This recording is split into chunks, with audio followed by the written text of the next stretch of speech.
दोस्तों, यूं ही कोई गरीबों, दलितों और किसानों का मसीहा नहीं बन जाता।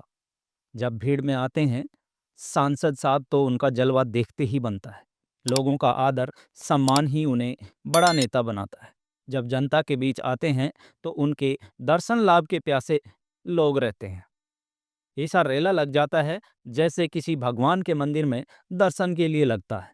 जनता का यही प्यार बेनीवाल में नित नई ऊर्जा फूंकता है और वो देश की सबसे बड़ी पंचायत में नित नए नए मुद्दे उठाते हैं।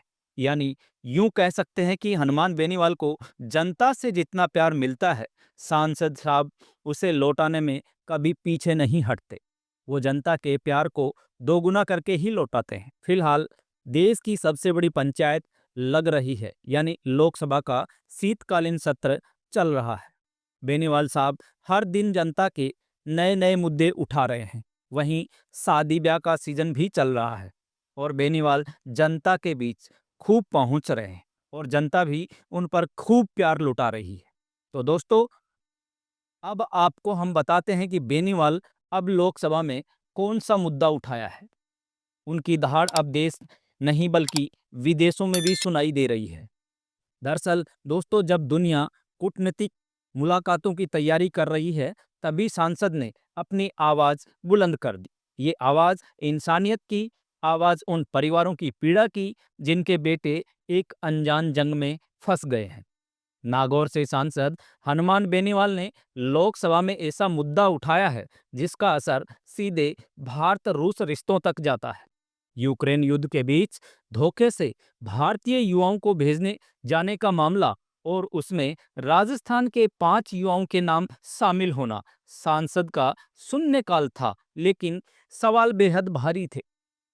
बेनीवाल ने साफ कहा, ये सिर्फ राजनीतिक मुद्दा नहीं, यह 31 भारतीय परिवारजनों की जिंदगी का सवाल है जिनके बेटे रूस यूक्रेन युद्ध में जबरन झोंक दिए गए। हनुमान बेनीवाल ने सदन को बताया कि राजस्थान समेत कई राज्यों में के युवा स्टडी वीजा और वर्क वीजा पर रूस गए थे।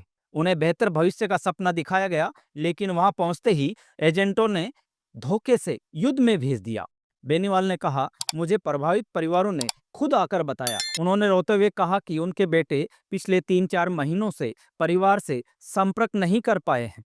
फोन बंद है, कोई मैसेज भी नहीं और बस डर व अनिश्चितता बची है।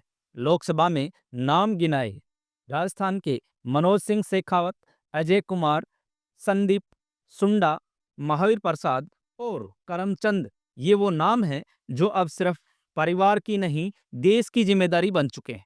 हनुमान बेनीवाल ने बताया कि कुल 61 भारतीय युवक रूस यूक्रेन युद्ध में जबरन सैन्य गतिविधियों में लगाए गए हैं।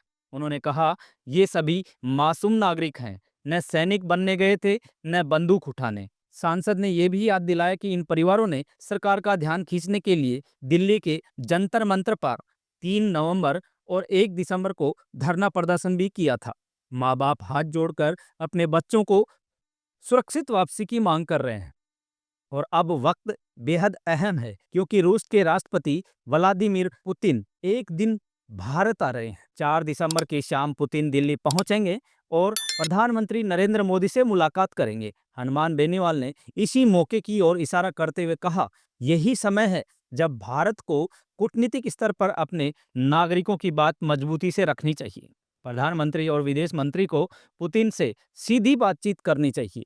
बेनीवाल ने कहा, भारत रूस की दोस्ती पुरानी है, ऐसे में भारतीय युवाओं की सुरक्षित और सम्मानजनक वापसी इस रिश्ते की असली परीक्षा होगी।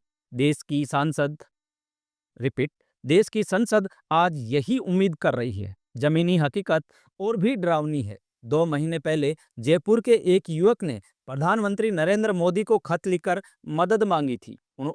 उसने लिखा था, मुझे जबरन रूसी सेना में भर्ती कर लिया गया है। उस युवक ने अपने परिवार को आखिरी मैसेज में बताया, रूस पहुंचते ही एजेंटों ने मेरे सारे दस्तावेज अपने पास रख लिए। अब मुझे बॉर्डर पर लड़ाई के लिए भेज दिया गया है। मेरे पास कोई रास्ता नहीं बचा। बीकानेर के कुछ युवकों ने भी वीडियो कॉल के जरिए दिल दहला देने वाली बात बताई थी। उन्होंने कहा, उन्हें बैंकरों में रखा गया है, खाने की कमी है, हर वक्त गोलीबारी और ड्रोन हमलों का डर बना रहता है। ये सिर्फ खबर नहीं, ये भारत के उन नागरिकों की चीख है जो विदेशी धरती पर बिना वर्दी, बिना मर्जी जंग का हिस्सा बना दिए गए हैं।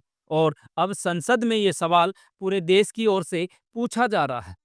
अब देखना होगा कि क्या पुतिन का ये दौरा इन 61 परिवारों के लिए उम्मीद की किरण बनेगा? क्या भारत सरकार अपने नागरिकों की सुरक्षित वापसी सुनिश्चित कर पाएगी? आप इस मुद्दे पर क्या सोचते हैं? क्या सरकार को और सख्त कूटनीतिक रुख अपनाना चाहिए?